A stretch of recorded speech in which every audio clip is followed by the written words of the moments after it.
आइए सुनते हैं आज की कहानी राक्षस बना राजकुमार। बहुत समय पहले की बात है। एक व्यापारी था। वो व्यापारी समुद्री मार्ग से विदेशों से व्यापार करता था। उस व्यापारी की एक लड़की थी जिसका नाम उसने पिंकी रखा था। व्यापारी की पत्नी भी बहुत अच्छी औरत थी और व्यापारी भी बहुत अच्छा था। पिंकी अभी काफी छोटी थी। वो व्यापारी उसे बहुत प्यार करता था। एक दिन व्यापारी को अपने व्यापार के सिलसिले में एक लंबी यात्रा पर जाना पड़ रहा था। बेटी से अलग होते हुए उसका मन बड़ा अशांत था। रवाना होते समय उसने अपनी बेटी से पूछा, पिंकी बेटा, मैं कुछ दिनों के लिए विदेश जा रहा हूं, तुम मुझे बताओ कि मैं वहां से तुम्हारे लिए क्या लेकर आऊं। पिंकी सोचते हुए बोली, पिताजी, आप मेरे लिए वहां से एक गुड़िया लाना, बस। जी पिताजी। पिंकी की इस छोटी सी इच्छा को जानकर व्यापारी को बड़ा आश्चर्य हुआ था। फिर व्यापारी अपनी यात्रा पर जाने के लिए जहाज पर सवार हो गया। कुछ दिन तक तो बड़े आराम के साथ उसकी यात्रा चलती रही। इस यात्रा में उसे बड़ा मजा आ रहा था। मगर एक दिन आसमान में अचानक काली घटाएं घिर आई। व्यापारी जहां आगे बढ़ रहा था वो काली घटाओं को देखकर घबरा गया। देखते ही देखते तेज हवाएं चलना शुरू हो गई और फिर उन हवाओं ने आंधी का रूप धारण कर लिया था। उस आंधी के कारण समुद्री तूफान उठना आरंभ हो गया। समुद्र में बड़ी ऊंची ऊंची लहरें उठ रही थी। उन लहरों की वजह से जहाज बुरी तरह डगमगाने लगा। तभी एकाएक जहाज एक चट्टान से बुरी तरह टकरा गया। व्यापारी ये देखकर बुरी तरह से घबरा गया। टकरा जाने की वजह से जहाज के टुकड़े टुकड़े हो गए। जहाज का सारा सामान डूब चुका था। इत्तेफाक से व्यापारी के हाथ में एक तख्ता आ गया। व्यापारी ने तुरंत वो लकड़ी का पटरा पकड़ लिया। व्यापारी उस पटरे की सहायता से समुद्र में तैरने लगा। तैरते तैरते वो एक टापू पर जा पहुंचा। वहां उसे टापू पर कोई भी दिखाई नहीं दे रहा था। हिम्मत करके वो उस टापू पर चढ़ गया। टापू एकदम सुनसान था। ये देखकर उसे बड़ा आश्चर्य भी हुआ। फिर भी वो टापू का जायजा लेने के लिए कुछ आगे बढ़ा।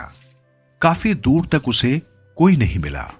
एकाएक उसकी नजर टापू पर बने एक महल पर पड़ी। उसके कदम तेजी से उसी महल की तरफ बढ़ने लगे। वो महल के बिल्कुल नजदीक पहुंच गया था। महल के पास जाकर उसने गौर से चारों तरफ जायजा लिया। फिर महल में अंदर जाने के बारे में सोचने लगा, मगर अंदर जाने की उसकी हिम्मत नहीं हो रही थी। फिर उसने डरते डरते महल के अंदर प्रवेश किया। महल में जाकर उसने देखा कि वहां हर प्रकार की सुविधाएं उपलब्ध थी। वो महल को हैरानी से देख रहा था। अंदर से वो महल बहुत सुंदर था। फिर वो महल में किचन की तरफ बढ़ गया। वहां उसने देखा रसोई घर में मेज के ऊपर विविध प्रकार के व्यंजन सजे हुए हैं। इस समय उसे बड़े जोर की भूख लगी हुई थी। सबसे पहले उसने भरपेट खाना खाया। फिर उसने देखा कि वहां बहुत तरह के शरबत भी रखे थे। उसने खाने के बाद वो सभी पेय पदार्थ पिए। वो काफी थका हुआ था, इसलिए बिस्तर पर लेटकर कुछ देर आराम करना चाहता था। मगर कुछ ही देर में उसे नींद आ गई। सुबह सवेरे जब उसकी आंख खुली तो वो हड़बड़ाकर उठकर बैठ गया। फिर वो नहा धोकर तैयार हो गया। तैयार होने के बाद वो महल की खिड़की से बाहर झांकने लगा। बाहर उसे एक बहुत ही सुंदर बागीचा दिखाई दिया। वो बागीचा बहुत ही सुंदर था और उसके अंदर गुलाब, चंपा, चमेली, जूही, बेला आदि के फूल खिले हुए थे। वहां बड़े बड़े वृक्ष भी लगे हुए थे। कुछ देर तक तो व्यापारी बगीचे में घूमता रहा। फिर घूमते घूमते उसे एक कमरा दिखाई दिया। वो उस कमरे के अंदर चला गया और उसका निरीक्षण किया। वहां उसने देखा कि काफी सारी गुड़िया करीने के साथ सजाकर रखी गई थी। गुड़िया को देखते ही उसे अपनी बेटी की याद आ गई थी। उसने उन गुड़ियों को गौर से देखा। फिर उसमें से एक सुंदर सी गुड़िया बाहर निकाल ली। बाहर निकालते ही उस गुड़िया ने एक राक्षस का रूप धारण कर लिया। उस राक्षस की बड़ी बड़ी आंखें, बड़े बड़े सींग और बड़े बड़े दांतों को देखकर वो व्यापारी डर गया। उसकी समझ में नहीं आ रहा था कि वो क्या हो रहा है?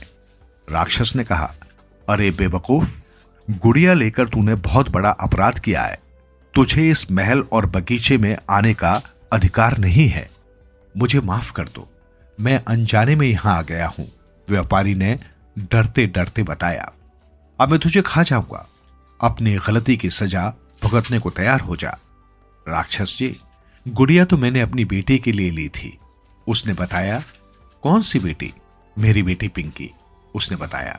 अगर तू बचना चाहता है तो तुझे मेरी एक शर्त माननी होगी, उसने कहा। कैसी शर्त? राक्षस ने कहा, अगर तुझे अपनी जान बचानी है तो तुझे अपनी बेटी को मेरे पास रहने के लिए भेजना पड़ेगा, तभी तेरी जान बच सकती है। यह कैसी शर्त है? अगर तुमने मेरी शर्त मानने से इनकार किया तो फिर मैं तुम्हें मारकर खा जाऊंगा।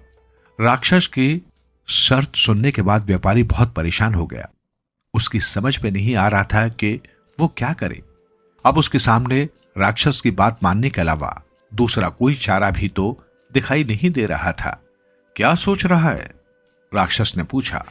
कुछ नहीं, वो हड़बड़ा गया। क्या तुझे मेरी शर्त मंजूर है? हां, मुझे तुम्हारी शर्त मंजूर है, लेकिन मेरे सामने एक समस्या है, उसने बताया। कैसी समस्या?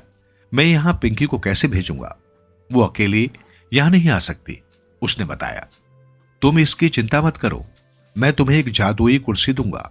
वो कुर्सी तुम्हें तुम्हारे घर तक पहुंचा देगी। फिर तुम उसी कुर्सी के द्वारा पिंकी को यहां भेज देना। फिर राक्षस ने व्यापारी को एक जादुई कुर्सी दी। व्यापारी कुर्सी पर बैठ गया। व्यापारी के बैठते ही कुर्सी उड़ने लगी और उड़ते उड़ते वो व्यापारी के घर पहुंच गई। व्यापारी को इस प्रकार आता देख सब हैरान रह गए थे। व्यापारी ने उस टापू की पूरी घटना घर में सबको बताई, लेकिन वो अपनी बेटी की वजह से बहुत परेशान था। उसकी समझ में नहीं आ रहा था कि वो क्या करे। पिंकी ने रात के समय अपने पिता की सारी बातें सुन ली थी और वो ये भी जानती थी कि उसके पिता उसकी वजह से बहुत ज्यादा परेशान है। फिर उसने राक्षस के पास जाने का फैसला कर लिया। व्यापारी ने पिंकी को जादुई कुर्सी पर बिठाया। कुर्सी उड़कर राक्षस के महल में पहुंची। पिंकी को देखते ही राक्षस खुश हो गया। फिर पिंकी उसी राक्षस के साथ उसके महल में रहने लगी। राक्षस के महल में हर प्रकार की सुविधाएं थी।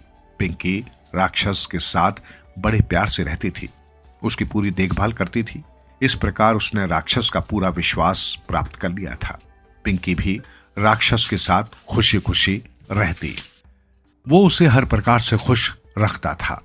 एक दिन पिंकी को अपने माता पिता की बहुत याद आने लगी। वो बड़ी उदास हो गई। राक्षस ने जब उसे उदास देखा तो उसने उसकी उदासी का कारण पूछा। क्या बात है पिंकी? मैं देख रहा हूं कि कुछ दिनों से तुम उदास रहने लगी हो। मुझे अपने माता पिता की बहुत याद आ रही है, इसलिए मैं उदास हूं। तो तुम इसलिए उदास थी? राक्षस ने मुस्कुराकर हैरानी से पूछा। पिंकी ने उससे विनती की, क्या तुम मुझे अपने माता पिता के पास कुछ दिनों के लिए भेज सकते हो? मैं 8 दिन में जरूर वापस आ जाऊंगी। राक्षस ने 8 दिन में लौट आने की शर्त पर पिंकी को माँ बाप के पास जाने की इजाजत दे दी। पिंकी उड़न कुर्सी पर बैठकर अपने माता पिता के पास पहुंची। पिंकी को देखते ही उसके माता पिता बहुत खुश हो गए थे। पिंकी 8 दिन के बदले 10 दिन तक अपने माता पिता के पास रुक गई। वहां पिंकी के बिना राक्षस का एक एक पल भारी होने लगा था। उसकी जुदाई राक्षस से बर्दाश्त नहीं हुई और वो बेहोश हो गया। जब पिंकी राक्षस के महल में लौटी तो वो राक्षस बेहोश पड़ा था।